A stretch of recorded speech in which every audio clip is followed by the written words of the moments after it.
Hey, what's going on, y'all? Welcome back to another episode of the Change What We Normalize podcast, where we focus on having powerful conversations to break down stigmas, to help you elevate your beliefs and thought patterns so you can truly walk into your purpose. And today, I have a special and incredible guest. I feel like I've known her for a while, but this is our first time actually having a real conversation and really sitting down and chopping it up. So I'm super excited about that. This individual is a community organizer and founder of Ubuntu, the community. Did I say that right? Mm-hmm. Ubuntu? Yeah, I like to say Ubuntu, but it's Ubuntu. Yeah. Ubuntu? Mm-hmm. Okay. Ubuntu is the improper way, but if you go around someone, that knows what the word is, it is Ubuntu. Ubuntu. Mm-hmm. Okay. Ubuntu, the community, the beautiful and amazing Nefertiti Hathaway.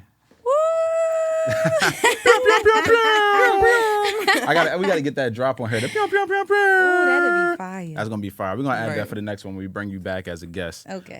So first and foremost, thank you for taking the trip, for coming, and I know it was tough with our schedules at first, but I'm glad to have you here and just really have a real conversation with you. And just chop it up and hear more about what you have going on. Hear more about you as a woman, as a Black woman. First and foremost, actually. Let me honor you. Let me give you your flowers because I feel like we don't give people, especially women, their flowers enough. Mm-hmm. And for you, I want to make sure that I give you your flowers and honor you Thank here you. while you can still smell them. You know what I'm saying? Yeah, I appreciate that. I really do. Thank you so much for having me. And I want to give you your flowers, okay? Come on, because you out here flowers. killing the game. Out here helping these Black young kids with their mental health. Not even just the kids, Right. just the community overall. I think that's really, really dope what you're doing. I'm grateful to be here. This is going to be great. Yeah. We're excited. So what I love to do when I usually, connect with somebody, especially when I'm with the students, when I'm in the schools, I love to do a mental wellness check-in, mental health check-in. You know what? Let's do that for everybody in the room because that was rude of me not to do that to start off. So we're just going to go around the room. 1 through 10, how are you feeling mentally and emotionally? And I think that is important to do. Like I do it with my mom. I do it with my best friends. Because you never want to make assumptions and assume that everything is okay. Right. You come in smiling, everything's looking good, but it's like the reality is, I don't know. Right. So it's like for me, I want to make sure that you feel seen and heard because a lot of people don't feel seen and heard. So I'll kick it off. Today I am at a 10. I'll be honest, mainly because of the weather. I'm going to keep it 100. I'm going to keep it. I try not to let the weather dictate how I feel, but this weather is the wave. Like I was cruising here, like I told y'all before we got on my playlist, cruising with the sunroof open. I got the sunroof, so I'm cruising with the sunroof open, playing all of my music, all of my Wolf James, all of this different stuff. And I'm like, man, I'm just feeling incredible. And then just feeling grateful, to have the opportunity and the space and the capacity to do this podcast and reach people. Yes, capacity. Because this wasn't a reality last year, you know what I mean? Mm-hmm. So I'm really blessed to have this and have access to what's going on. So I'm a 10 today. I'm not going to say that that's rare for me, but this past week, past few days hasn't been a 10. So today is a 10, and I'm trying to keep that energy alive and well. So how about you? First of all, yes. I'm a 10 as well. I feel like I just been on a 10 for a while now because I'm, just being very intentional. I'm grateful that I'm here.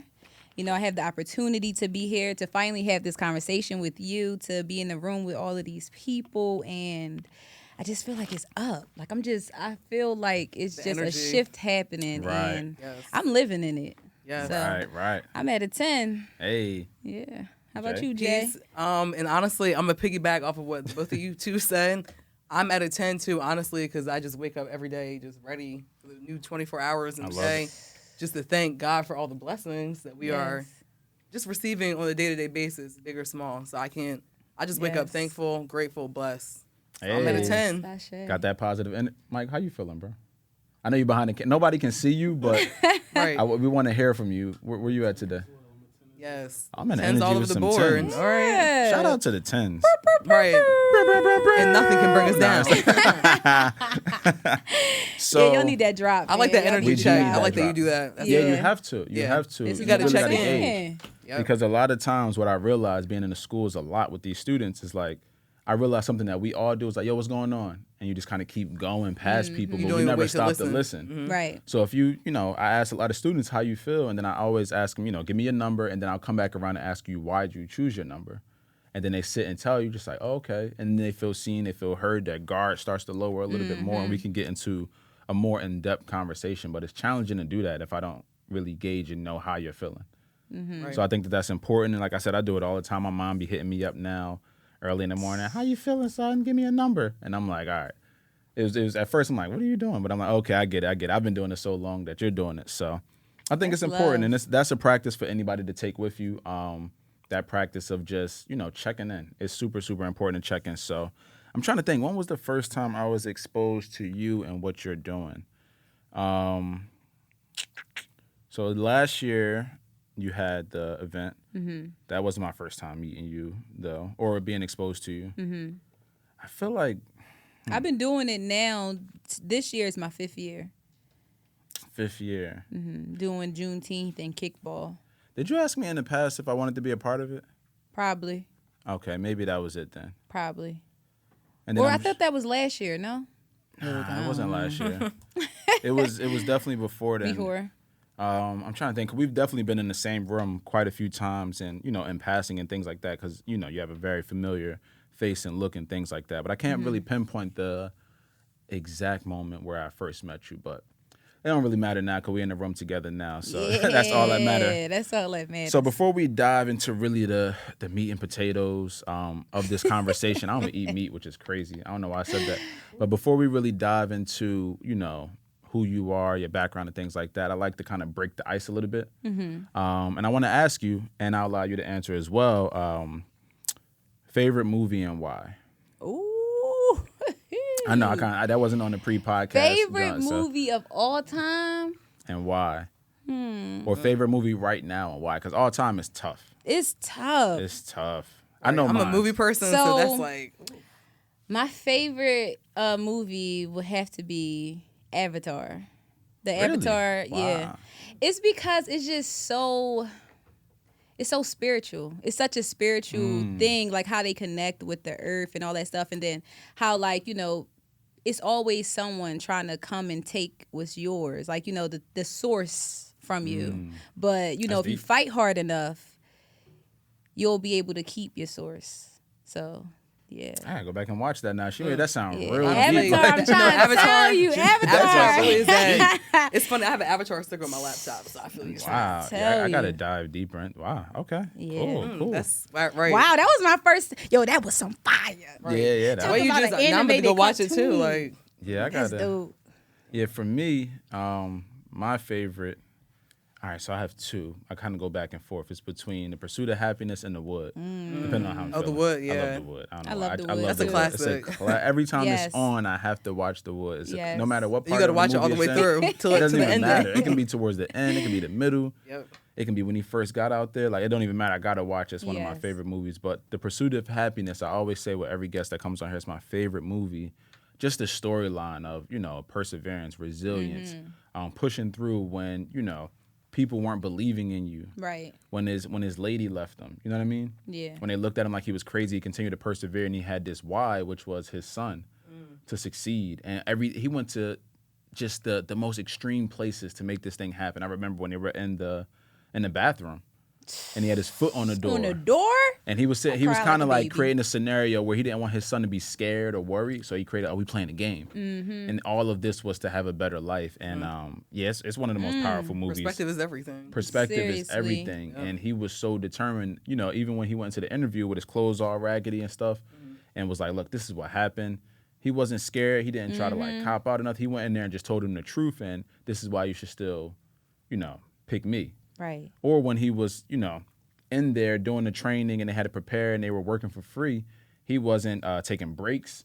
He wasn't doing anything. He was doing everything he could to get ahead. And I was like, yo, this is a powerful story of resilience and perseverance. And you can really create and have what you want if you're willing to put the work in. But a lot of people ain't willing to go to that level to create a better life for themselves and their children. It's like, well, this scenario and this thing. It's just like, all right.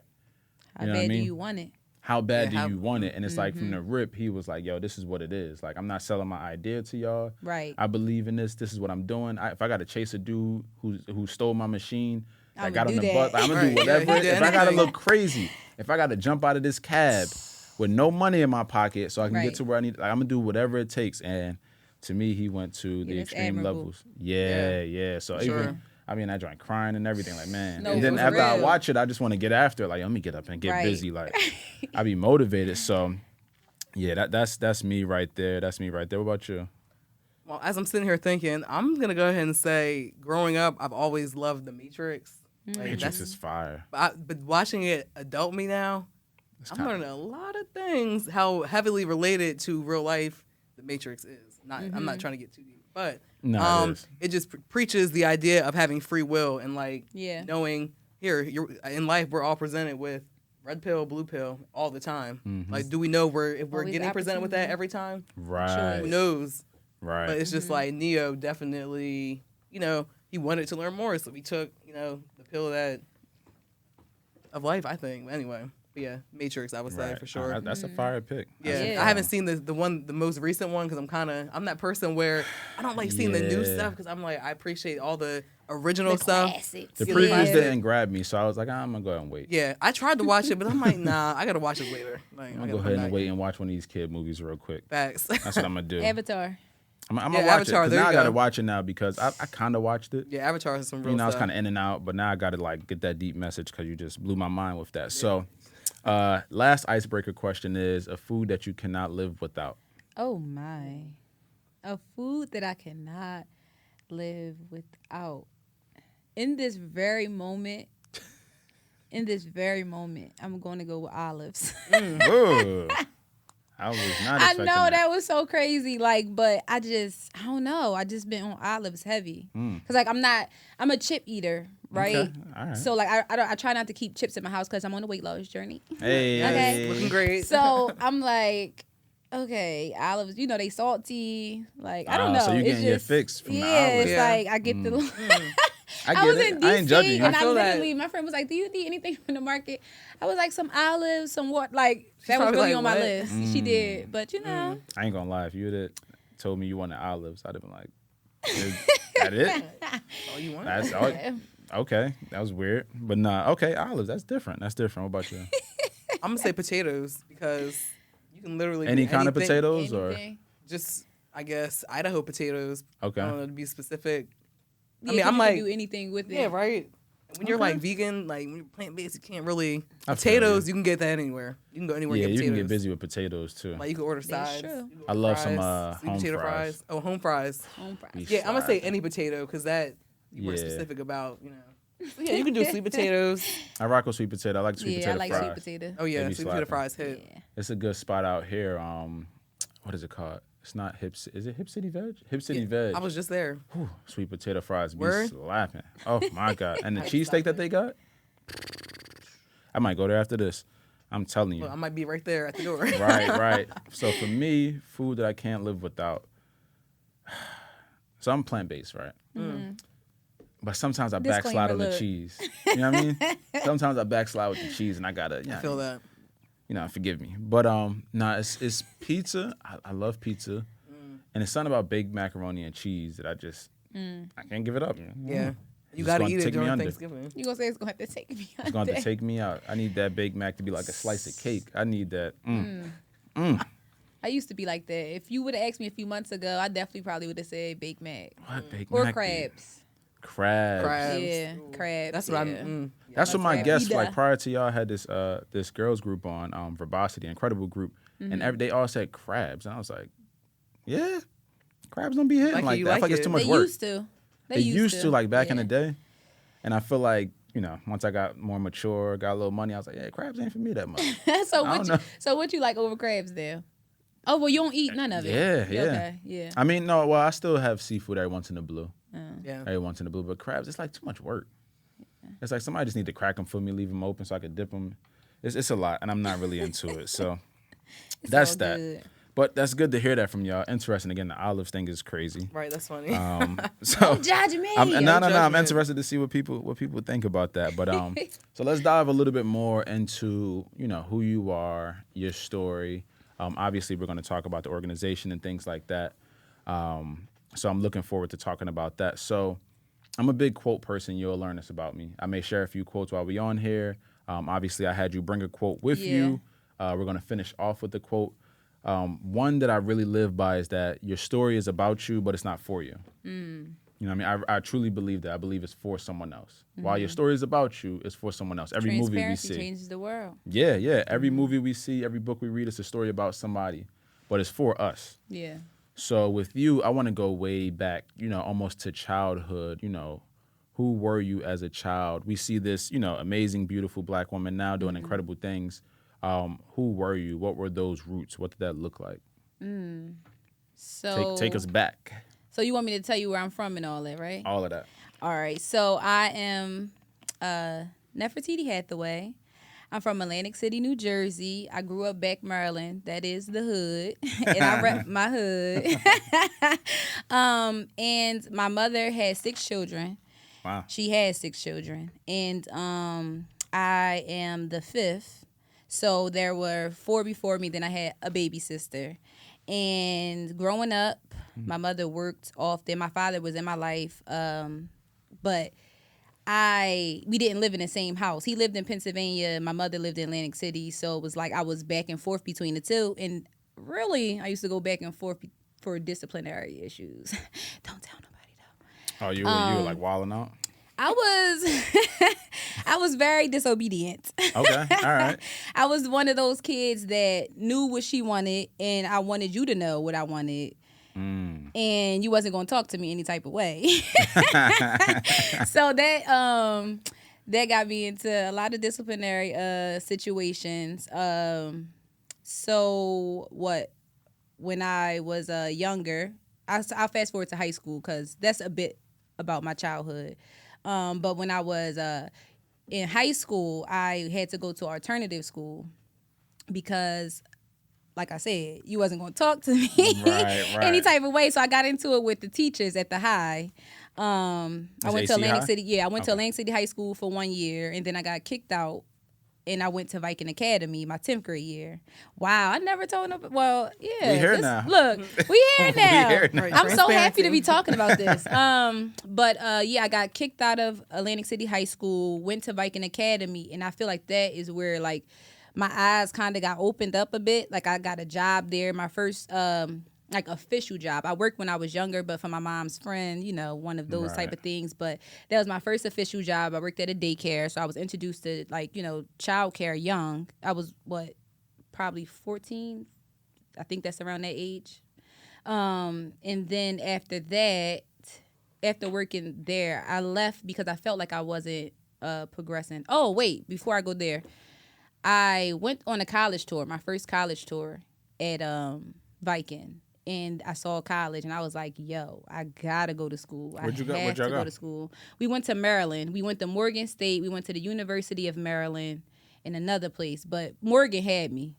I feel like Morgan's like the universal college stop. Yeah, because it's just like, it's all them black people. It was just a whole vibe. We went to the basketball game, and it was like, oh, yeah, I have to go to college. And I remember having a conversation with my mother, because I wanted to stay out later. Like I told y'all, I wanted to do what I wanted to do, and I wanted you to let me do what I wanted to do. And she wasn't having it. She was like, no, you're not staying out past this time. And I kept going, just comparing myself. Like, well, you was out at this time when you was younger, and my sister was out at this time. And she was like, and I had a baby at 15.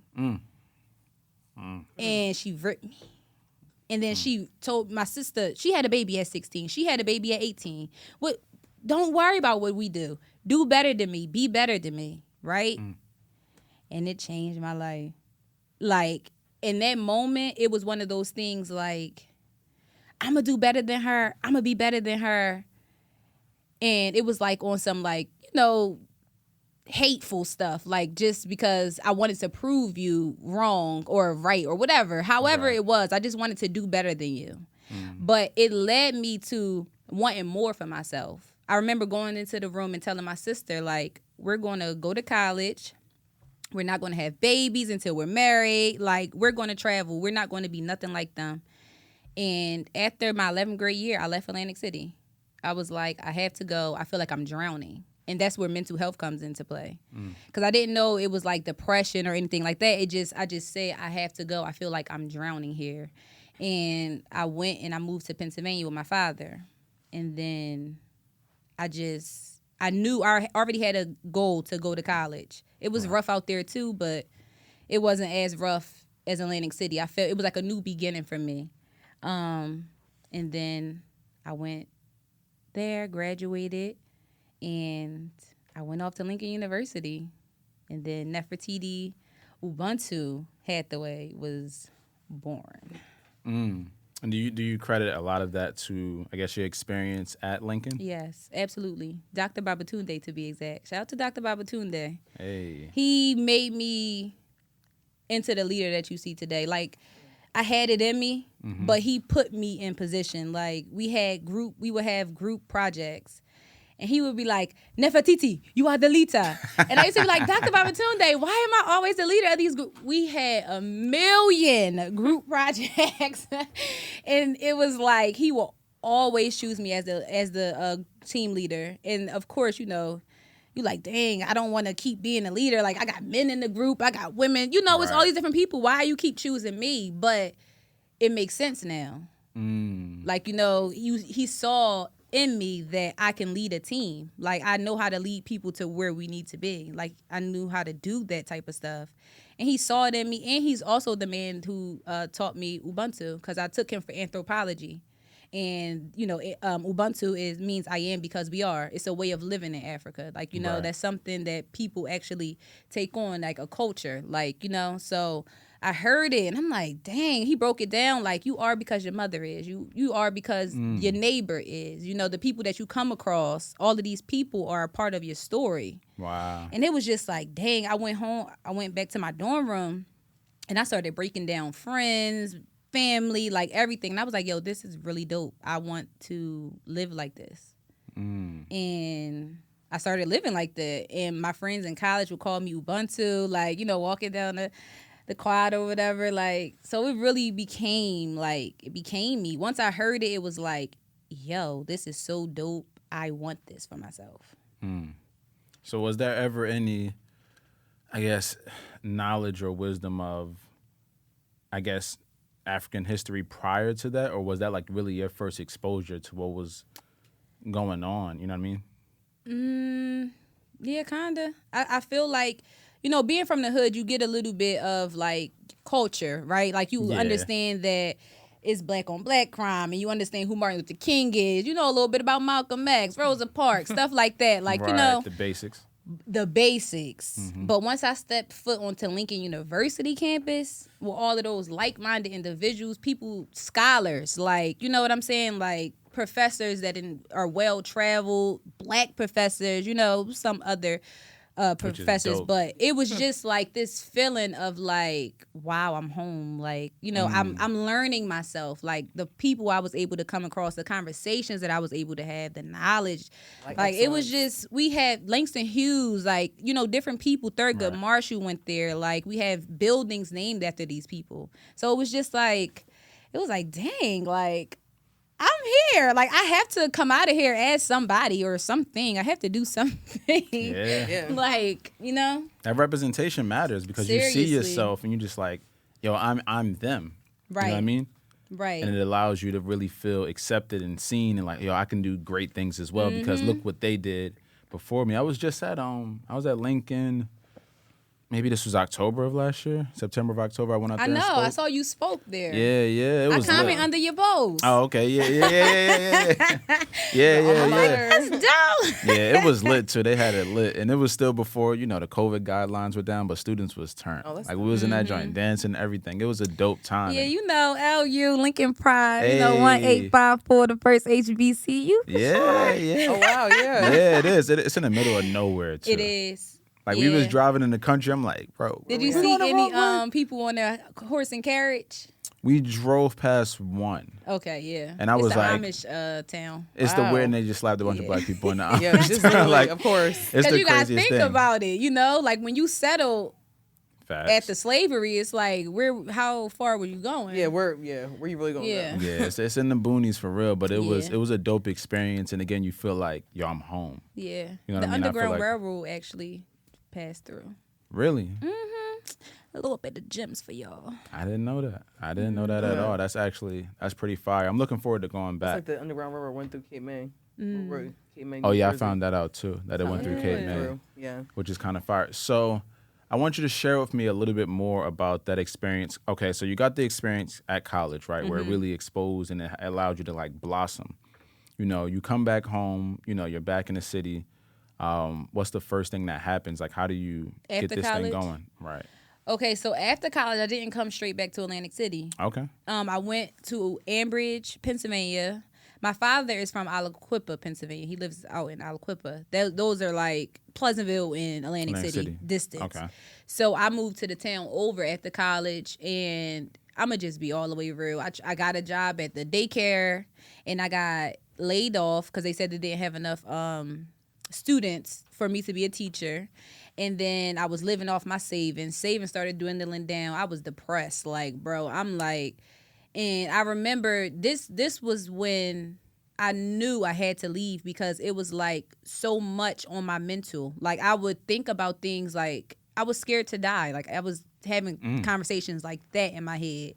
And I'm like, yo, I would say stuff like, will this be the last time like, you know what I'm saying? And then one day I remember I looked myself in the mirror. I said, nah, we ain't doing this. Like, you have to stop. So I stopped. And once I was able to stop and clear my head, I was like, I had to go home. Like, first of all, I had to go home because I'm broke. Second off, I had to go home because a sense of family is not here. Like, I don't have it. So I went back to Atlantic City. And the first thing I started doing was sending out motivational messages because that's something that I would do. I would journal and I was like creating quotes, like, you know, and I'm like, yo, I have to do something to give back to the community. And that's how I did it. I did it with the motivational quotes first. And I'm like, it's still more. It's nothing for these kids to do. Like, it's nothing. It's nothing here. Like, but I'm able to create here because this is home. You know, like, it felt better to create in Atlantic City than it did in Ambridge. So that's when I was like, I had to do something meaningful. I was a host at Blue Water Grill at Flagship. Hey. And I was like, I can't do this no more. I gotta quit. It'd be like that. I had to quit. I had to quit because I was choosing money. It just didn't make sense. I was choosing money over priceless moments. My friend had crossed Kappa. And I had to work and I couldn't get off. And I was like watching his probate from alive. I'm like, bro, I can't do it. This is not what I'm about to do. And my supervisor gave me my last check and I planned Juneteenth out on the back of it. And I still have that check, the envelope. And I was like, yo, I have to do this. Like, it has to happen. And I didn't know, I never celebrated Juneteenth. But I remember my friend Chelsea, shout out to Chelsea. I remember her mentioning it. She was like, I knew it was like in the summertime, so I looked it up and I was like, oh, that's it. This is it. I never celebrated this. It's a good purpose. We on. And then I did it. And then it was a hit. Like, people donated. People came through volunteer. I was like, this is all I need. Like, all I want to do was just come together, celebrate freedom, celebrate life. It's up. And we did it. And I'm like, what else could I do? Like, what else could I do? Right. And then kickball. I was like, it's active. You know, it's fun. I don't remember the last time I played kickball before I started having kickball games. Like, you know what I'm saying? And it didn't take much. So simple. It was really so simple. Water, a speaker, and chips. And a ball. And we lit. And we outside. And they pulled up. Right. Neighborhood kids, having like homies, like everybody came through. I'm just like, oh yeah, it's up. Like, it's really so simple. It was simple, but it was hard to believe in myself at first. That's what it take. The work around it was really simple, but to believe in myself, it took some work. Why do you think it took some work? Because I never seen it done. Like, I never seen it done. I had a vision. I had a goal. It'd be hard to believe in yourself when that's not something. It's not the norm. Yeah, it's not the norm. So, you got to change. Yeah, change what we normalize. I'm on. So yeah, it was a difficult, but I'm like, yo, I had to. And then people saw it for me. Before I even left college, Professor Poe was like, I can't wait for you to write your book. I know you're going to do some great things in the community. And I'm just like, what I'm going to do? Like, you hear stuff like that. It's like, what am I going to do? Like, right. So yeah.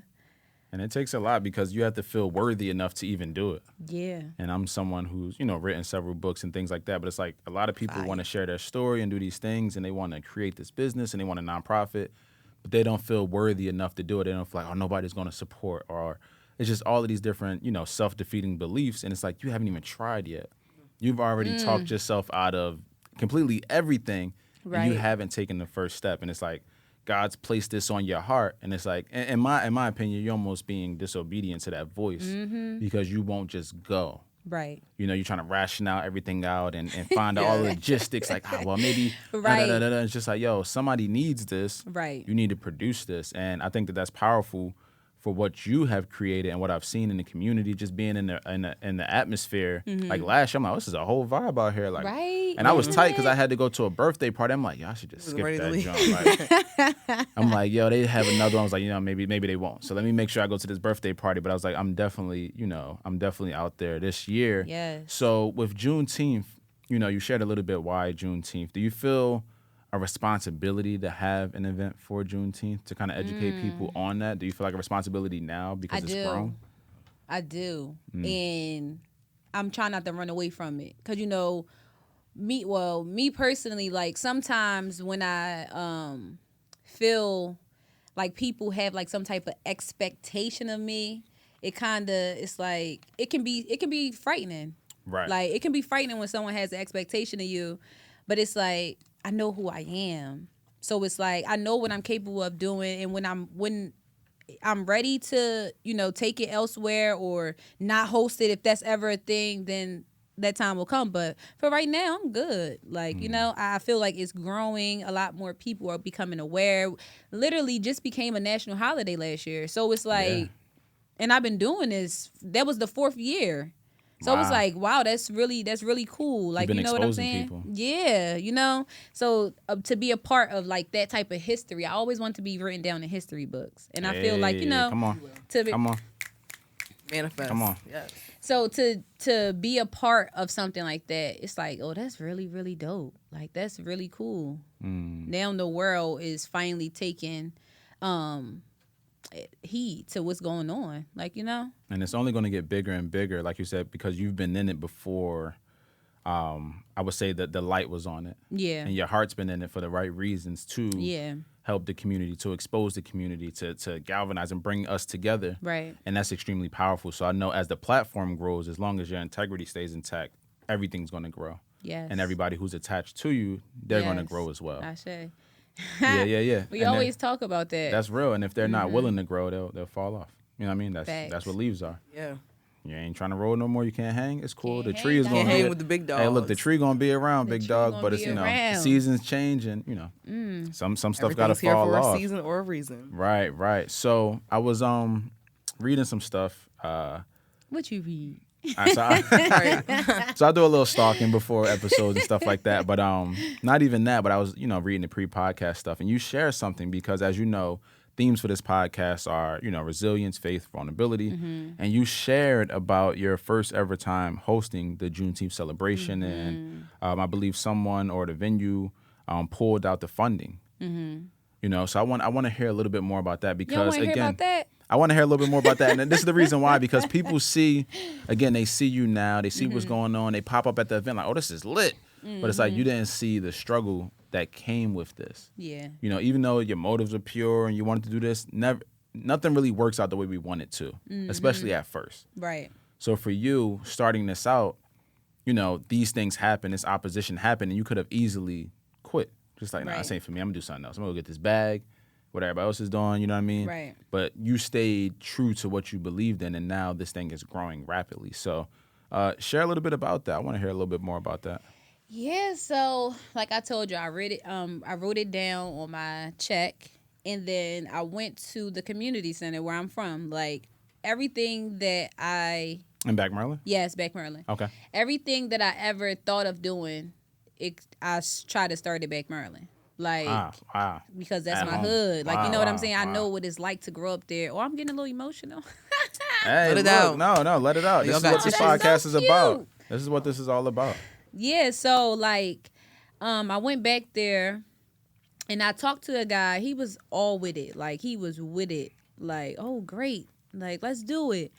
And I was going to use the Back Maryland playground, have it like a huge thing, like basketball, you know, the kickball, all the just they got the all space different for it. types. Yes, They got the space. What? And then playground over there, It's lit. everything.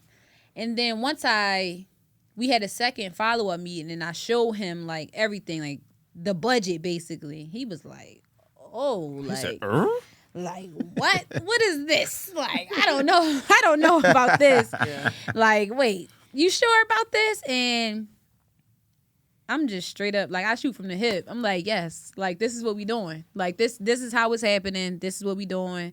Do you think, like, if you want to change something, we can change, adjust a Right. few things, but it's happening.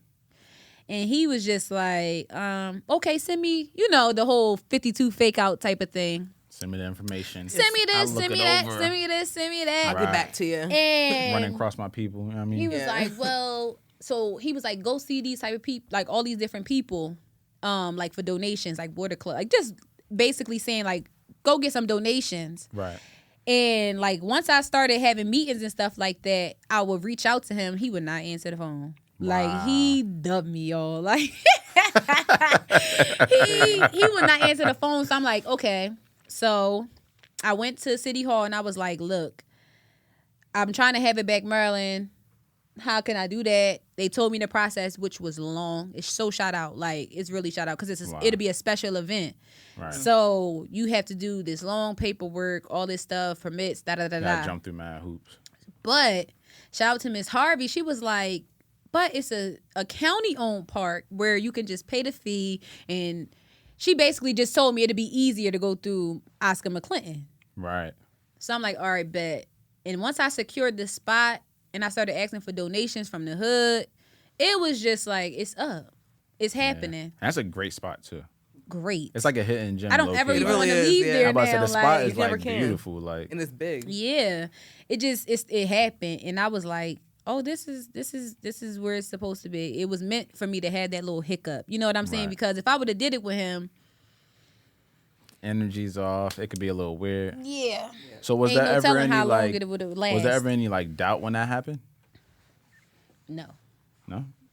I was like, I gotta prove this wrong. Oh, so it's the same energy from back in the day. It's that same. Yeah, I was like, that oh, I came gotta back prove up. him wrong. Okay, all right. Because we're having this Juneteenth celebration. Got Like, you. Okay. Yeah. So that actually came back around. That came back around full circle then. Yeah, it did. It's like, okay, I love that. I love Yeah. that. Look, what It in one did. season was a problem, and another season, hey, look, it worked out for our I got good. it anyway. It's all right. Like, Yeah. thank you for your help, but I'll do it anyway by myself or whoever else wants to help me. Right. And right. then from having it that 1 year, Ruben Stewart, you know Ruben? That sounds really. Yeah. Yeah. He's in the book. He's in this book. He is. He's Oh, in look this book. at that. Yeah, That's he's one of the dope. So contributors. Ruben, he That's my guy. came up there with his children. He was like, "Whatever you doing, I want to help you. Like next year, hit me up."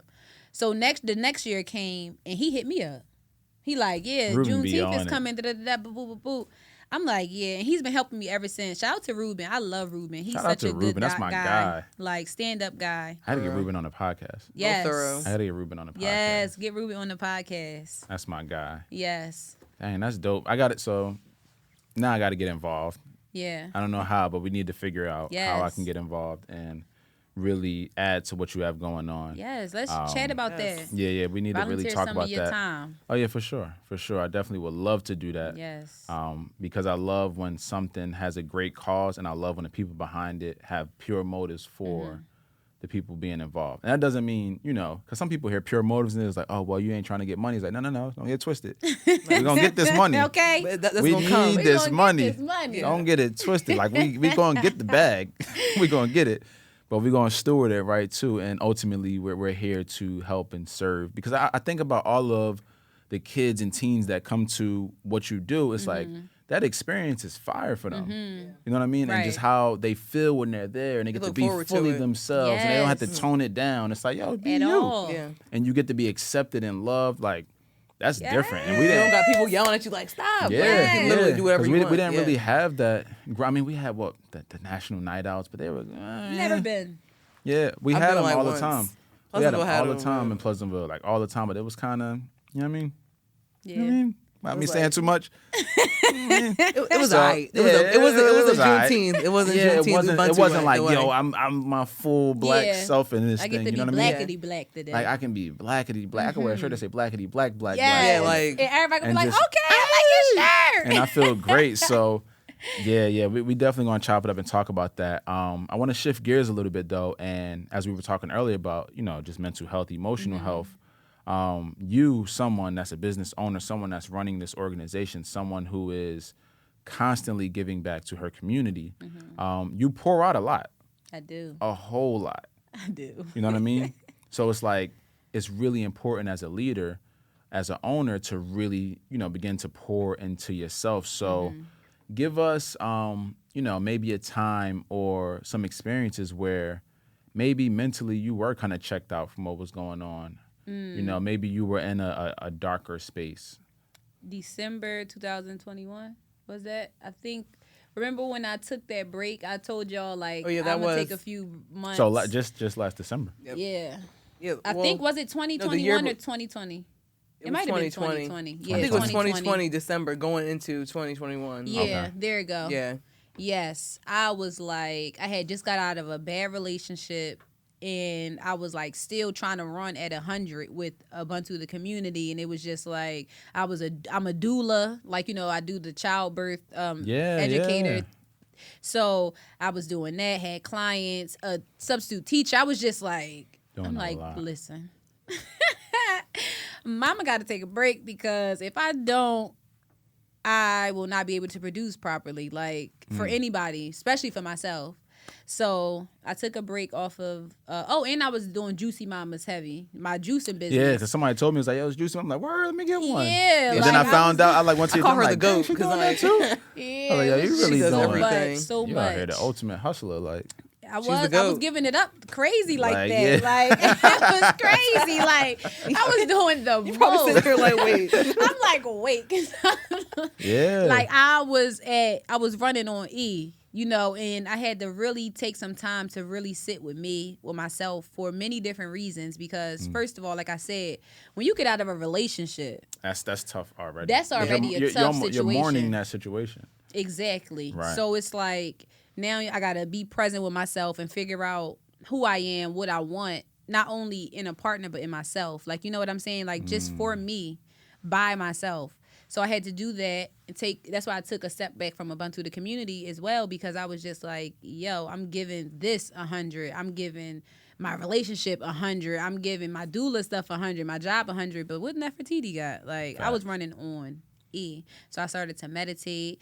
I started to, do sage and Palo Santo, and I just started getting really intentional, like gardening. I was a garden manager. I was doing the most, but In the best way. in the best way, 'cause Gracefully. I was doing the most, but it was like I was running on 100 all the time, and I never took the time to really set a schedule. So when you doing all these things, but you don't got no set schedule where you doing this day, this day, it just gets crazy. So I had to really stop and take time to myself, and I started to do a little bit of traveling, visiting friends more. That is something that I advise any and everybody in this world. Yeah. Visit your friends as often as you can, the ones that fill you up, Right. because you're gonna need them.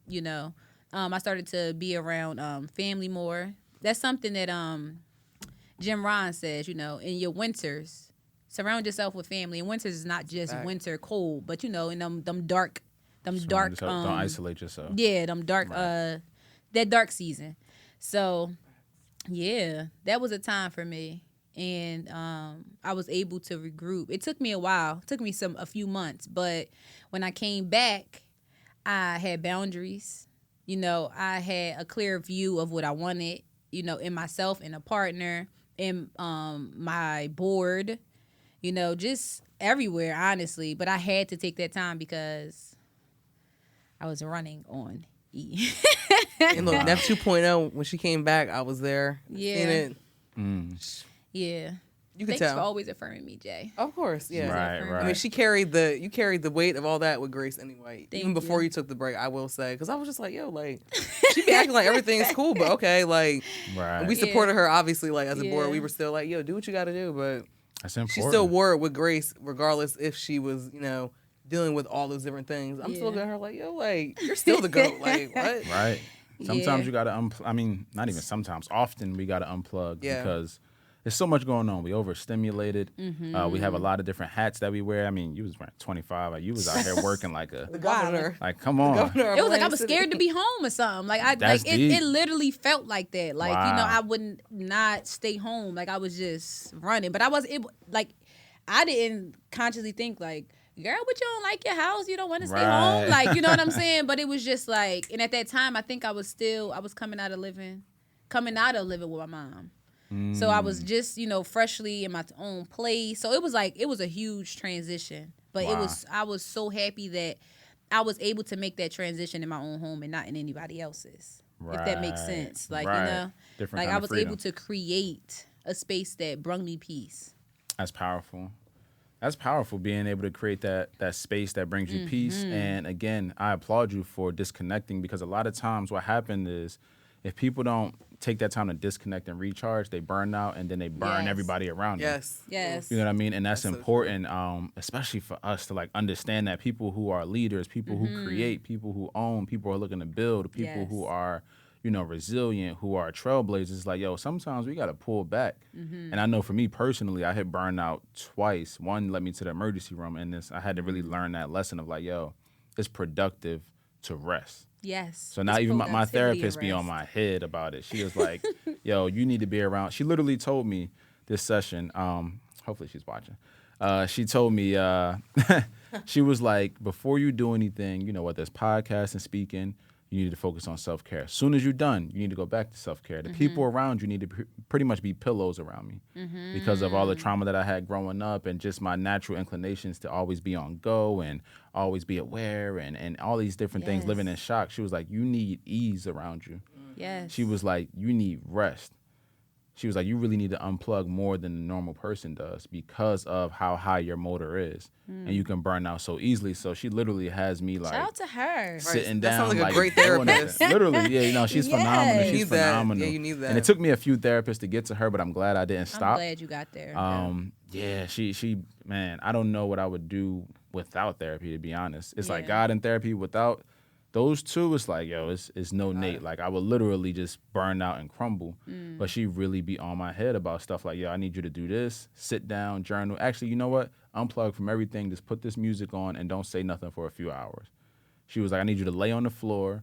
She was like, if you fall asleep, that's cool because that means that your body is finally resting. Yes. Like, she really be on my head. I'm she like, sounds man. good. I love her. I thought she was going to give me something else. her. Like, You got a business card? Like, Right. Oh, yeah, I got you. I thought she was gonna give me something else, but she was able to really understand when I broke it down to her, of like, hey, this is my life, this is what I'm going through. She's like, you have severe anxiety, and she told me that success was a trigger for me, and she was like, we got to work on that because what's going to happen is the success, the things that are coming to you, it's not about to stop anytime soon. And she said to me, she literally said this. She said, the only way that this stops, what God has for you, the only way it stops is if your body gives out. She literally told me that. She was And like, we if your can't have kid that. needs something, give out, you have a heart attack, that's the only way you can stop what's coming your way. right. She was like, it's already in your path. It's like, it's not about, like, you're not about to get less successful. Like, it's not about to stop. But the only way it stops is if you burn out completely. Yeah. And I was like, sheesh. Right. And it's funny because my wife and my close friends, I have a really tight friend circle. They've been all telling me this stuff already. Like, yo, you need to rest, bro. And I'm like, yeah, all right, whatever. Yeah. And then she tell me, I'm like, yo, my therapist said I should rest. So they've been on me too. Like, wow, really?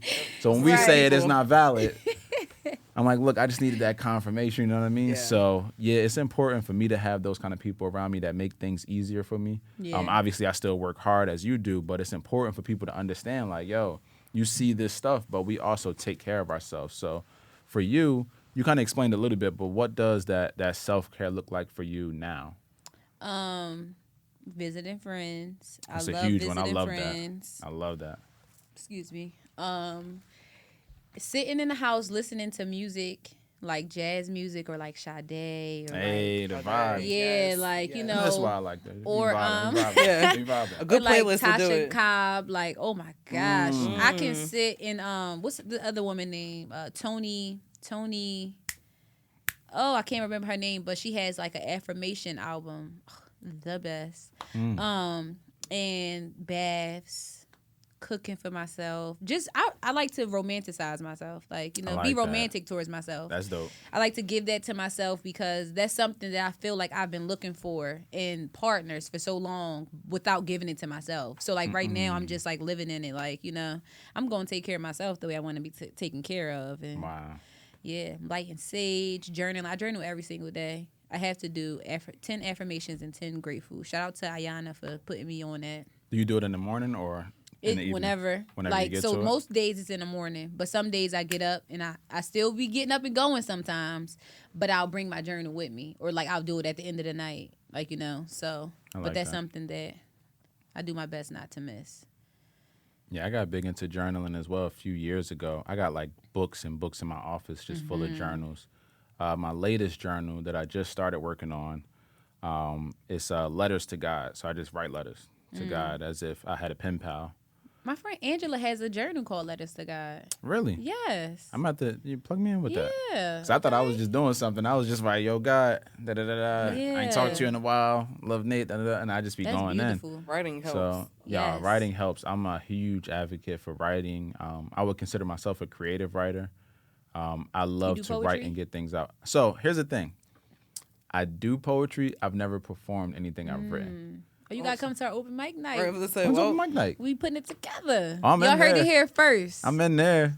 So they do Yeah. open mic here at Rec. Lewis, Really? he does Voices and Powers. Fire. wow, I literally was just at Fire. I just didn't meet him, but yeah, just heard of that. Yeah, it's fire. He was on the Voices and Power podcast too. is power. Yeah. Yeah. But they get up there, and it doesn't matter if you're a beginner, a seasoned vet. Like it's a Yes. whole vibe. Yeah. So This is a nice spot. Yeah, right we're here. over here looking like, yeah. We gotta keep y'all plugged in. But I do want to do that open mic. Like I've written a bunch. I actually have a poem in this book right here. This is my first book, the second edition of it, and I wrote a poem when I was in a really dark spot. So I was contemplating suicide, and I had wrote a poem that same day about my thoughts. And when I did that, I felt like light. I felt like I got it off me. You know what I mean? yeah. And it was pretty heavy, and I put it in a book as, you know, not looking for sympathy or nothing, but hoping that it would encourage somebody else.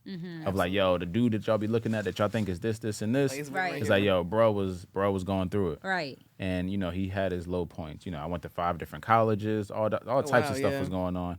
So, you gotta plug me in with that. Can I say something about the suicide thing? Because I don't think that I tapped into that when you asked me about my childhood. Because I definitely, so rewind. Oh, yeah, absolutely. So when I was growing up, like I told you, I was like the problem child, basically. Like I was always in trouble type of thing. And I remember one time my mom came to get me from school because I had got in trouble. I got in trouble with one of my teachers from being disobedient, disrespectful, talking back. And Right. but I was crazy with the mouth. But she had came and got me. Mind you, just got off of work, so she's walking to get me. My mom didn't have a car. She like, oh, She about to wild out on you. I'm going to give it to you when we get home. So I'm so scared. Like, I'm so scared. Like, oh, my gosh. So when we get closer to our house, it was a fight happening outside. So that stopped my mom. Okay. So she stopped to watch the fight, told me to go in the house. So That's hilarious. So I get in the house. I'm like, oh my God, she gonna whoop me. She get in the house. What am I gonna do? So I'm thinking like, all right, I'm gonna take some ibuprofen. It's gonna stop me from hurting when she whip my butt. It's logical, I guess. A little logic. I'm like 12. Sounds about right. I'm like, all right, I'm gonna take some. So I took one. I'm like, no, it's still gonna hurt. So I tried to put some, extra clothes on or whatever. And then I'm like, then I get the thought in my head, like, well, shoot, it wouldn't matter if I wasn't here. Like, what if I just kill myself? Like, you know what I'm saying? Then she wouldn't be able to whoop me. Right. So I tried, you know, attempted to commit suicide. But I'm going to tell y'all how. I don't know if this is too graphic, but it's really not even. It's like I took a belt first, and then I tried to like hang myself in the closet. But y'all, I was tall, right? So it just didn't make sense. So it didn't work. So then I tried to take a pillow, and I tried to put it over my face. I laugh because it's just like, what, girl, a pillow? But this was literally, you know, my life. I'm grateful now that none of these things were able to, you know, take my life. Right. Yeah, amen. And I didn't even get a whooping when she came in the house. Wow. Didn't even get a whooping. Sheesh. She didn't even whoop me. Wow. Right. And like now I'm just like, yo, I'm so grateful that I wasn't successful. Cause just imagine, like, if I would have, you know, been successful, my mom would have came in there, it would have ruined her, like killed her. You know what I'm saying? My family, like, I'm just like, yo, I'm so grateful that I wasn't successful at that. But yeah, that happened. Wow. That was my story with that. Yes. That's heavy. It's wild how our mind creates these scenarios, and it's just like she's going to do this, and this. Right. The whole time you were fine. Right. Like, and it's one of those things where it's like sometimes a temporary, almost feeling or situation, we make these permanent decisions, and you can't, you know what I mean? You can't bounce back from that stuff. It's like you hit that point. And I know just from doing the work that I do, a lot of those individuals, when I talk to them, people who have maybe attempted, it's like they lose hope. Because I know that was me. It's like I lost all hope of just everything in life. I was like, yo, God, I don't understand why this is happening to me. You know, I done went to all these different schools. I'm going through this. I done lost this friend. Like, it don't even matter no more. And I remember having like that numbness to me. And, you know, thank God I picked up the notebook and just started writing because there was a lightness, and I was able to kind of shift my perspective and stand outside of myself. Like, all right, look, this is temporary. You'll work your way through this. This is temporary. If that's a message I can give anybody who's going through a dark spot, is that this is temporary. You know, whatever it is you're going through, it's a season, it's temporary. And I believe that it's really building something in you, character and perseverance for whatever's coming next. Right. And you just got to you just have to push through that. It's very temporary. You just have to push through that. So I thank you for sharing that, and you know, praise God that you're here today to share the testimony, because it's crazy. Because how old would you say you were when that happened? Probably like 11, 12, one of them. Okay, so between that age of like 10 to like 15, 16, it get dark, but also a lot of times the kids and teens are super dramatic. Like I was at a school a few weeks ago talking to a young lady, and her mom took her phone for like a week. And my life is over. And it's just, I'm like, is it that deep? Yeah. And to her, it was that deep. And it's just like, you got to realize this is a week. She got your phone. You'll be straight. Next week, you get it back. As long as you chilling and you doing what you have to do. Right. You'll have it back. And then this will be like it never even happened. But we make every situation, you know, almost permanent. And it's like, my life is ruined. And it's like, nah, that's extreme. Your life isn't ruined. It's never ruined. Maybe you feel like the moment is ruined, the day is ruined, but your life isn't ruined. There's so much more growth that has to happen within you. And I think that's super, super important. So again, I thank you for sharing that story. And I hope that someone hears that and is encouraged and inspired by it, whether that's somebody young, whether that's somebody older. Just understand that God has more for you. You just have to continue to persevere and grow, because there's something that happens in those dark situations that builds resilience. You know, I think about the gym. You're saying you know, you got your fitness journey popping. It's like, yo, them weights and stuff, that resistance it sucks. But after a while, you do it for a little while, you get stronger and stronger and stronger. And it's like, oh, this ain't as bad as it once was. And I've built a little muscle around this. And it's like, I believe that that's what life is, where we're fighting against the weight of life all the time, but we're just getting stronger and stronger and stronger. Again, it's all perspective. You know, so hopefully somebody's perspective has been shifted throughout this conversation, and just, you know, what you share, which is super important. So as we kind of get towards the close, let's talk a little bit more about, you know, Ubuntu, the community, and also the kickball tournament. Okay. I want to share a little bit more about that, and where can people get more information. I got you. I do have a napkin. Here we go. Thank you. So I want to share a little bit more about that, and share how can people learn more about that. People that want to attend, people that want to pull up, kind of give people some information on that. Okay, so first I'll go into Ubuntu, the community. We are a nonprofit organization that hosts community events for the people of the community, by the people of the community. Some events that we have hosted is Juneteenth. This is our 5th year. Kickball, this is our 5th year. Let's Talk About It mentorship program that just started this year with young girls, 12 to 16. And there's a Youth Day at the farm. We take kids out of the hood, allow them to go to the farm, do some pumpkin picking, painting, stuff they normally do. Hay rides, s'mores, right. stuff like that. You catch a vibe on the farm, see chickens and stuff. It's pretty cool. It's really cool, actually. I think, is that it?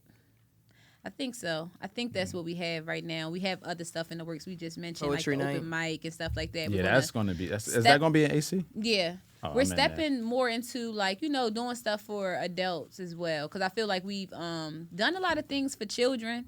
Right. But we haven't done a lot of, not just children, but for a family. But now we want to, make some vibes for just an adult, like a date night or something. Oh, and our vision board night. Oh, yeah, vision board night. Our vision board night, that's for adults. That's something that we've done, and we're going to get back into. We took like a year or two off from the vision board nights, but we're going to get back to that. We are just getting together creating vision boards? Yeah. Really, really nice. That right there. Can I interject with that? Vibe. The last vision board night that we did, I looked at my vision board like posts after everything came to being. So I'm just saying, vision boards are it. On our I said our university, our anniversary. That was December, right? November. Okay. Yeah, November.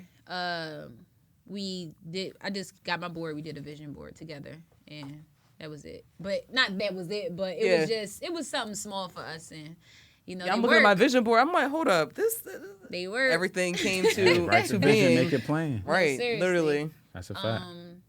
And as far as kickball, we're building up this tournament for late August, and we are looking for adults to do it. I do it with the kids all the time. I want the adults to come out and get involved. You know what I'm saying? Like on a competitive level, like how we used to do back in the day. Like having it popping. You know what I'm saying? So we are looking for adults to come formulate a team and stuff like that. Bring your squad and see whose squad win. And we are going to do it in Atlantic City. And it's going to be, I can't remember the exact dates, but if you would like to be a part of it, you can email us at Ubuntu the community, UBUNTU the community @gmail.com. That's just for right now. Soon we'll have our website running. We're working on that right now. So once our website is up and running, everything would be directly from the website. And that'll be Ubuntu the community .org. The website? I'll make sure we drop it in the show notes and everything too. Yeah. So do you have any surprises, anything going on for Juneteenth? No surprises. It's just gonna be a vibe. We got some performers this year. Well, we had one performer last year, and it was just like a dance. But we're gonna have like that's my boy Ty. And Christina. Christina, I love them. Yeah, they did a very good job. Very good job. And I only met him that one time, but his vibe was everything. Yeah, Ty's dope. Yeah, he's dope. Yeah, he was really, really dope. I like their performance. They did a very good job. Shout out to them for coming and volunteering their services. Yeah, they was hurting afterwards, too. They came over like, I'm so tired. I ain't dancing. Yes. I'm hurting. They killed it. They killed it. Yeah, that's when me and you was sitting there talking when they was up there dancing. Like, yo, they are killing it. Yeah, so, no big surprises, just a vibe. Come be unapologetically you. Like you said, you can come and be as black as you would like. Yeah. And we're gonna have vendors, we're gonna have free food, we're gonna have drummers, African drummers out there. That's fine. It's just gonna be a vibe, man. Like some games and all different types of stuff. So it's a vibe for the adults and for the children, the elderly, like whoever wanna come. Everything. And what I love about it too is there's no tension at all, like whatsoever. Yeah. Like there's no like everything just flows. It's just straight love. Yeah. Like I'm like, yo, this is beautiful. Like this is what it's supposed to feel like. Because there's, sometimes we get together and it's this like, oh, this person hating on this person's like, nah, it's pure love and something dope. My little brother jumped in for a second. They was playing tug of war, I think. And he jumped in. He thought he was doing something. He did that little something. He jumped in the back. Was like, Right. I was like, you ain't helping. Tug of war at is all. honestly that game. Right. I love tug of war. Right. But it was a vibe just to have that. Kids running around, smiling, people, You don't got to worry about nobody taking your kid. You know what I'm saying? That's right. Families here. Like, it's a big space. And the fact that you can sit on one end of the park and let your child roam freely. And you can see everything. And you can see everything. You can see your child. Spot. Like, you know what I'm saying? It's like, I feel like our ancestors are present when we're there. Like, no lie, yo. It's like that. I think it was the second year. I just got this. That's when the drummers first came. And I swear, I got these chills over me. Like, yo, they're here right now. We right next to the ocean. So it's just like, it was just everything. It's all divinely guided. I give all of this to the divine, like, for real. Like how you said, if it wasn't for God and a good journal. God in a pen or a pencil. Right. Honestly, I just give it all, because writing down your thoughts and then coming up with a plan, it's like everything. It's crazy. It's simplistic, but it's not easy. Yeah. Like, people think it's a bunch of like advanced stuff. Like, no, it's pretty simple. Yeah. But this joint is hard. Like, at the same time, like, you still got to put the work in. Yeah. You know what I mean? Do you feel like, because I can only imagine what that day feels like for you, waking up like, yo, this is the day we about to have the Juneteenth joints, about to be cracking. Do you wake up almost excited, or is it almost like an anxiousness? I wake up excited, right? But because I'm more prepared as time goes on. But it has been times where I wake up, weather ain't right. Weather looking crazy. And people telling me, oh, just cancel it. Oh, just da-da. And I'm like, I said it. It's going to happen regardless. this day. Like, literally. I feel like it don't be raining. And bro, I swear, every single time, it clears. Like, even if it's a little groggy in the beginning, by the end, the sun is shining. Like, it's because, like, time. That's the faith. That's keeping faith. Like, why you going to cancel it? Like, I feel like God will never tear that day out of my hands. Like, oh, it's just a tornado or something. Like, no. Yeah. Like, we can dance in the rain. Right. Or see the tornado that's what I was picturing in my head. Like, you know what I'm we saying? Still out here. Like, we can dance in the rain. Get the drummers, water. like, take your shoes off if you want to. Like, let's get grounded. Like, but it's still Juneteenth has to happen on Juneteenth, no matter what. Like, I'm not celebrating Juneteenth on June 20th. Would you celebrate 4th of July on the 5th? Nah, they're going to light them fireworks. Okay. With the rain pouring. Because they did that last year. So they did that in the rain. It was definitely raining. Like, no. Right. You're like, light it up. I definitely going to do what we got to do. Right. Let's get this thing cracking. You got the pavilion over there anyway. Oh, we so under there. Under that thing. You know what I'm saying? That's lit, though. No, I'm really excited about that. So what's next for you? What's next for Nefertiti? Nefertiti, what is next? A whole bunch of self-love. There we go. And but the thing is, I'm going to start showing people my self-love. Like, like allowing people in a bit more. Because I feel like people know what I do, but they don't know what it takes to be me. And I feel like if I show you a bit more, then you'll really believe in yourself. Like, you know what I'm saying? Like, I want to show people that it's possible. Like, it ain't easy all the time, right? But it's possible. That's one thing that I'm honestly working on, like just showing people that it's possible. Like, even being here today, I'm just like, yo, every opportunity that I get, I know that it's like a divinely guided thing. If it don't pull at my heart, like, no, don't do it, I know that I'm supposed to be doing it. And I'm going to be taking a lot more opportunities. You know what I'm saying? Just so that my platform can become bigger, so that I can continue to show people, like, you can do this. Like, you know what I'm saying? One thing that I always wanted to be was a motivational speaker. Like, after I saw Eric Thomas with if you want to succeed as veg, you want to breathe. Yeah. That was my freshman year of college, yo. I swear, when I heard that, I was like, oh, you yeah. about to run through a wall. Like, oh, we outside. Like, what's up? I put my phone down and did my homework. Wow. Got busy. Okay. So, yeah. It's just putting myself out there a bit more. So, get used to this face. Hey. And his voice. Okay. Hey. Come on, somebody. Right. And that's Come on, somebody. Come on, somebody. So, do me a favor real quick. Share your contact info again for everybody so they can tap in with you. Share your social handles.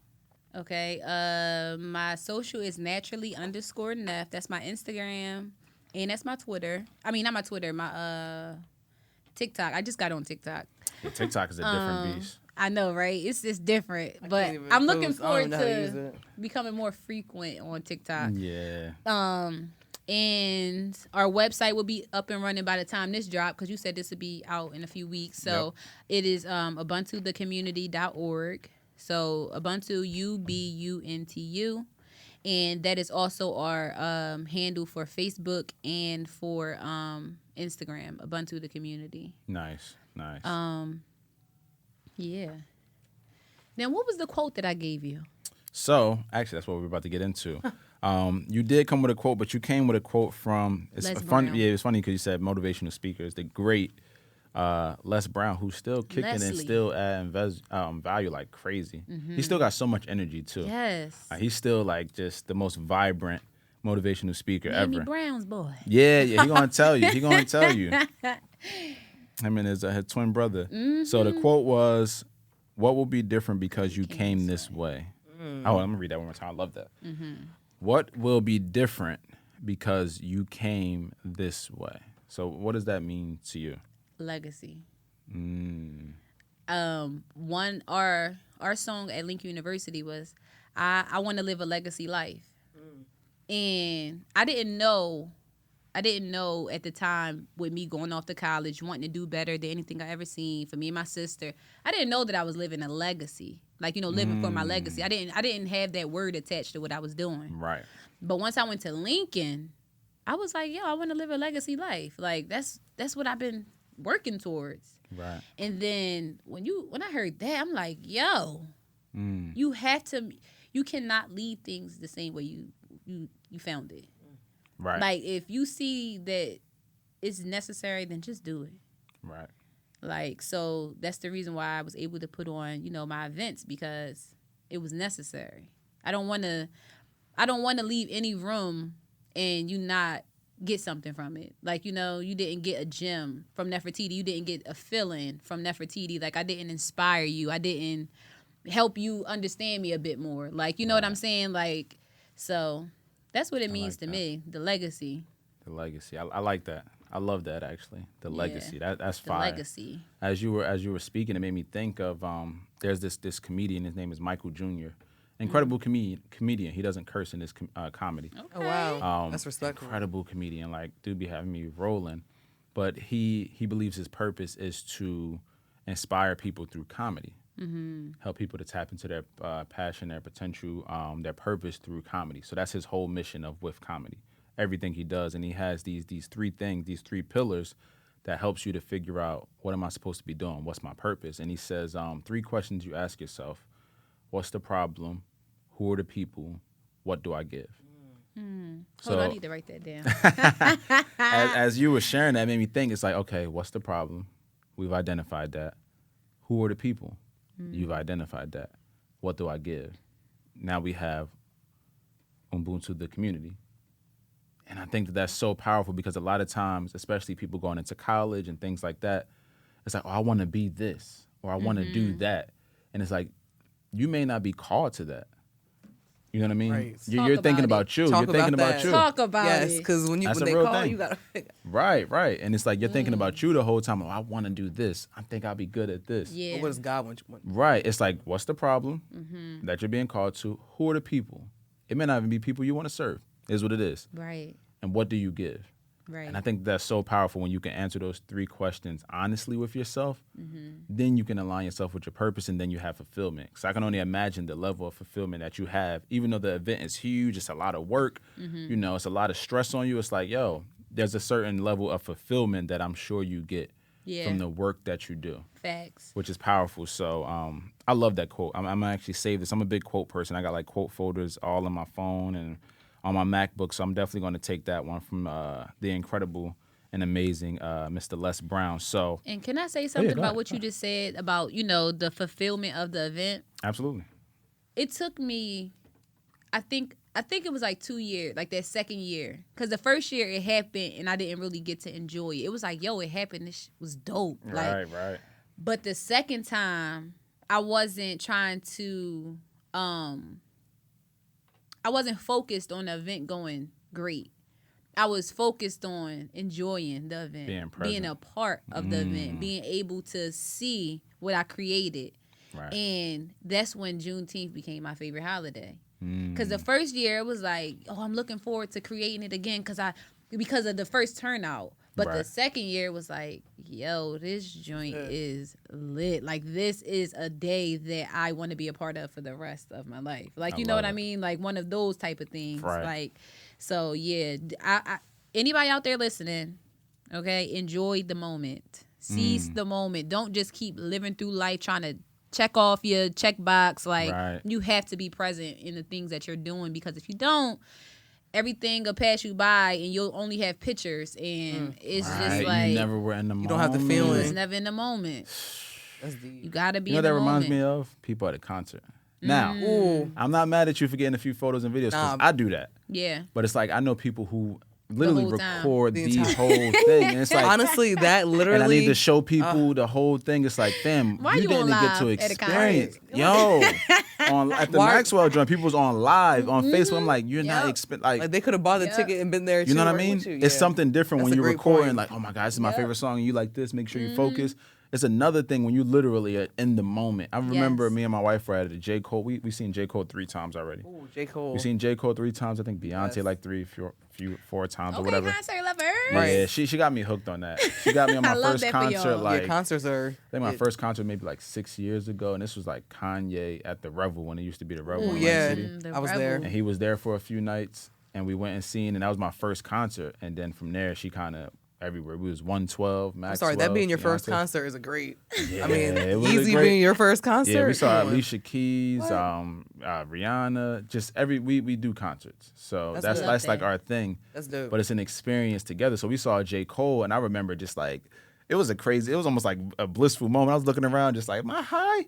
What's going on here? Like, I'm about to, and then he does Love Yours, and I'm just like, man, this is the most beautiful moment. Song right that there. song messed me up. Song. It messed me up because I just felt like he was just talking to me. I was like, I don't know what's going on. I'm about to cry now. And J. Cole was dope. J. Cole was dope, and it was dope to see his evolution, because we saw him when he did what was the album? Not Friday Night Lights. What was the one after that? Forest Hill Drive? No. Not Forest Hill Drive. It was like his most commercial album, but it wasn't. It was Cold World or something. We saw him there, and he had the chain on. He had the varsity jacket with the cut. And this was in Philly, actually. I think we saw him. But then we saw him right after that for Forest Hills Drive. And he was like, oh, it's a transition. And then we saw him again for what is it? And it was a bigger KOD, transition. And it was like, yo, he's fully in himself. Yeah. Did you see his most recent? Yeah. In Philly, Yeah, he's fully like, this is me. Yes. Like, I'm gonna give it up Yours. in these sweatpants and t-shirts. Yeah. And I'm out here getting to it. And I'm doing what I love. His last show. Can I say something real quick about getting it in a sweatpants and t-shirt? I was trying to figure out, what am I going to wear? What am I going to wear? My friend was like, wear a dress. I said, that's not me. That's not you. This is you. I don't want to show up in a dress. Yeah, I love it. I'm not a dress type of woman. Like, and that's one thing, like, you know, with Ubuntu, the community, and I always say do Ubuntu way, it's like I can show up as myself. I can do things however I want to do it. So much better. So much better. I show up as me every single time, so you're not surprised. Right. You don't have to be. So you can see me here and then see me at a conference, and I'm gonna be Nefertiti every single time. Like, I'm gonna be that way. Yep. Gotta be. As you I should. tell the teams that all the time when I'm talking to them, like, yo, just be fully you. Like, it's so much better, because here's the thing. If you, and I say this all the time, we probably gonna drop this as like a little clip or something with one of the little quote joints we do.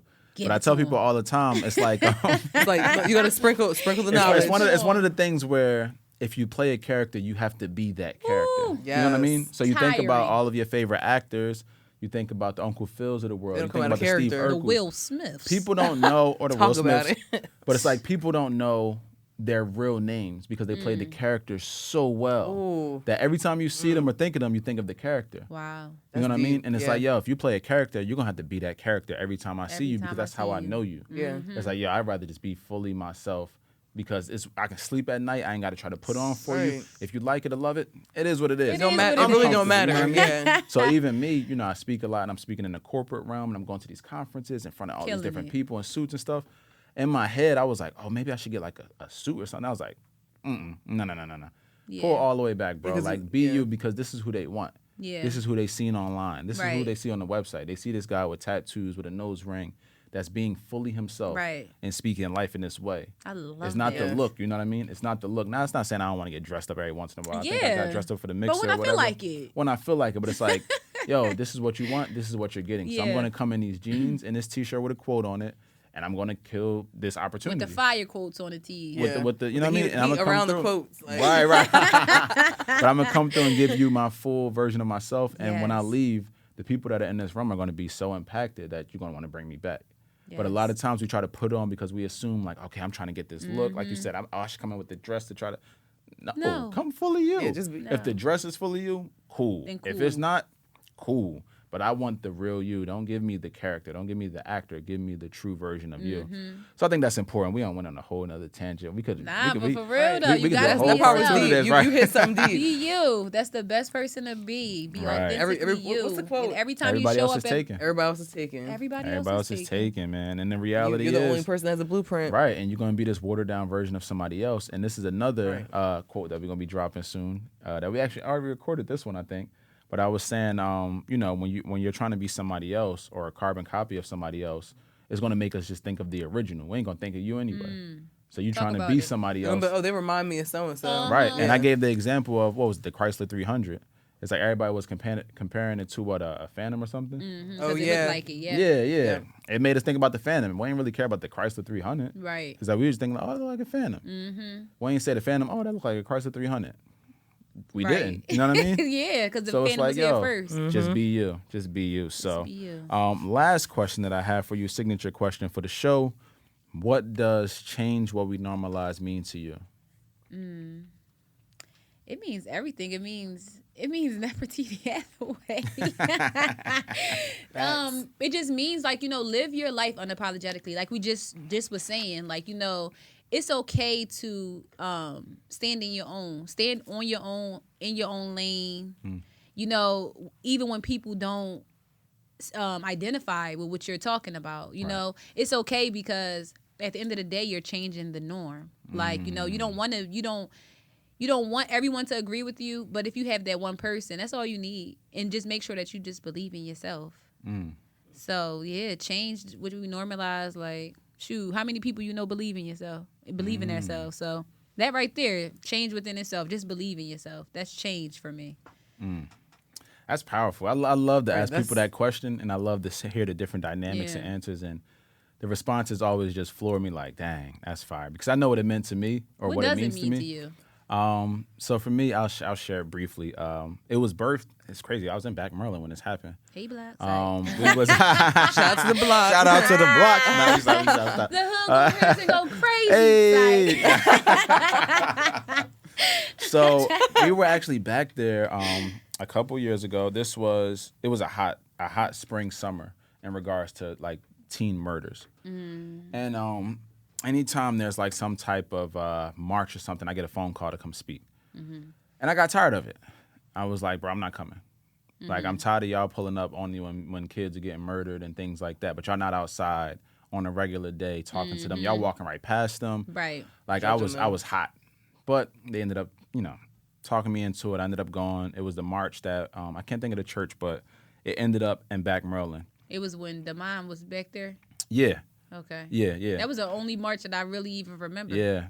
So I went out that day. It was hot that day, too. But we went out that day. We marched to Back Maryland. They asked me to speak. And throughout me speaking, out of frustration, I ended up saying we need to change what we normalize. It was like the spirit just spoke through me. It was like, we need to change what we normalize. I remember stopping when I said it, like, ooh, I don't know where that came from. That, right. Like, I know what I wanted to say, but I don't know where that came from. Amazing. And it kind of stuck from my frustration of like, yo, we need to change what we normalize in regards to how we show up for our community, how we show up for the youth, how we show up for each other. Because we're out here marching, we screaming and this, and we got to stop the violence, but we aren't really doing anything to stop the violence. We aren't really doing anything to add value to these kids. It's like we out here every day. Y'all bringing out all the political figures who got to say this, and that, but y'all not in the streets. Y'all not on the ground. Y'all ain't shaking no hand. You know what I mean? Yeah. So out of frustration that came, and then it kind of evolved into every aspect of my life. You know what I mean? Something as simple as, like you say, your health and fitness is like, y'all, I'm tired of the way I feel. I'm tired of the way that my clothes fit. I want to be healthier. Let me change what I normalize, because what was normal before, it isn't serving me anymore. Right. Chilling, watching Netflix and killing cheesesteaks and all that ain't really serving me no more. So I need to switch it up. So my mental health, okay, I need to change what I normalize, because I usually live in anxiety. You know what? Let me do the hard thing. Let me call a therapist. Let me start looking. Let me not give up until I find somebody that fits me. So it's every aspect of your life. How does this thing apply? So it started in frustration. And it just kind of evolved into this is how I live my life every day. Yes. No matter the situation, whether it's, something with a friend, maybe it's me and my wife getting into it, and I'm like, all right, let me change what I normalize. Because usually I get angry when this happens, but why am I getting angry? Let me switch my behavior. So for me, it's a constant reminder to elevate myself and change the behaviors and the patterns that don't serve me anymore. It can serve me in this season, but it may not serve me in the next season of where I'm going. So I'm constantly changing, evolving, and growing. So that was a long-winded answer, but no, that was the answer. No, that was the answer. That was the answer. Yeah. So that's what that came from, and then obviously the podcast changed what we normalize, and at some point it'll be a book, which I've already copyrighted and trademarked, so I can't steal that. I own everything around that, so let's not play with it. But at some point I want to share a story behind that because I believe it speaks to every aspect of life, and I believe anybody can take that and utilize it as a quote to live by. Right. Yeah, absolutely. So that's really the story behind it. It means a lot to me, and I loved your breakdown of what it means to you. Thank you. That's extremely powerful. So, in closing, hey, look, y'all, I want you to make sure that you tap in with Nefertiti over here. We're gonna have our information in the show notes. Make sure that you subscribe, like, share this with somebody you love. Yes. Subscribe to the YouTube channel. Make sure spread you it comment. around. Make sure you comment. We Yeah. actually been getting some comments, which have been kind of lit. Yeah. So shout out to y'all that are watching, that are commenting. Also, we have the free inspirational text community. I made a link specifically for y'all, for my podcast viewers, my podcast listeners. Okay. I need All that. you have to do is text CWWN. Change what we normalize. CWWN to 609-354-5810. Again, text CWWN to 609-354-5810. That is a direct line to me. When you get voice memos from me, text messages, those are coming directly from me. That's not a bot. That's just my way to tap in with the community, to connect with you, to keep you updated on what's going on, and to just share a little bit of inspiration every once in a while with you, because we all need somebody. Yes. Really talking about what you're talking about, just the community feel. That's what we're trying to create with this. So make sure that y'all tap in with the free text community. Yes. And as always, I love y'all for tapping in with us and supporting everything that I have going on. I really want y'all to tap in with Nefertiti and support everything that she has going on please. as well. We need each other. We need each other. We are need stronger community. together than you know we what's are apart. interesting? The Yep. space that we're in now, one of the main quotes or what they kind of live by in this space of Rec Philly, Will and Dave, what they've created is independent doesn't mean alone. That's like the tagline for here, like independent doesn't mean alone, which is powerful. And we can go on and on about that, but that's really the tagline. I like of that. that. Yeah, Yeah. it's fire. It's fire. Can I It leave really... a quote? Oh yeah, please do. If you want to go far, go together. Come on, somebody. If you want to go fast, go alone. Hey, glory. Okay. Stop. I'm about to get up and do a lap. Right. African proverb And look, right there. mic drop. We got to drop the mic. Right. Yes. No, so I'll thank leave you. you with that. That's fire right there. Okay, That's fire. build where That's you beautiful. at. That's something else. Build where you are. Build around you. You don't always have to build up. You can build around first. That's a bar. Yeah. That's a bar right there. So, woo, Yeah. that's a bar, yo. I love this conversation. We Yes. definitely got to do a part 2 as well. Yes, We need to do please. it closer to Juneteenth. Yes. Maybe we should do a live podcast. We'll figure it out. Ooh, We'll that'd talk be about it. dope. We'll talk about it. We'll talk about it. Ooh. We'll talk about it. All right, ready? Okay. He says classified. We'll let y'all know about that later. So, That gets talked about off camera. right. Yes. Thank So you as- for having me. Oh, I had a no. great Thank time. y'all for coming in and taking a trip. And again, we're going to have you Yes. back as a guest, and we're going Right, to thank you for definitely having talk about that. this open space for open Creating dialogue. this space, right? Yeah, I'm looking yeah, at all yeah. these rooms in here. I'm like, Yeah. We try to create a safe now. space for our Might be people to next come in door. and really promote what's going on and have real conversations. People need to hear Yes. real It's conversations. So, in closing, what I love to do, as I told y'all before, I love to just pray over my guests. I think it's important, Yes. especially Thank with all that you have going on. So it's something we actually started in season 2. I love that. Obviously, in season 1, it was just me. But I just want to say a quick prayer over, what you have going on, over everything, your growth, all of those things. So closing out in prayer. So Father God, we thank you again for this opportunity to come together on this platform that you've blessed us with Change What We Normalize. I'm blessed to have Nefertiti and Jay here, who took this trip to come and share their wisdom, come and add value, and come be transparent about where they are in hopes to inspire someone else. Just the work that's going on with the Ubuntu, the community.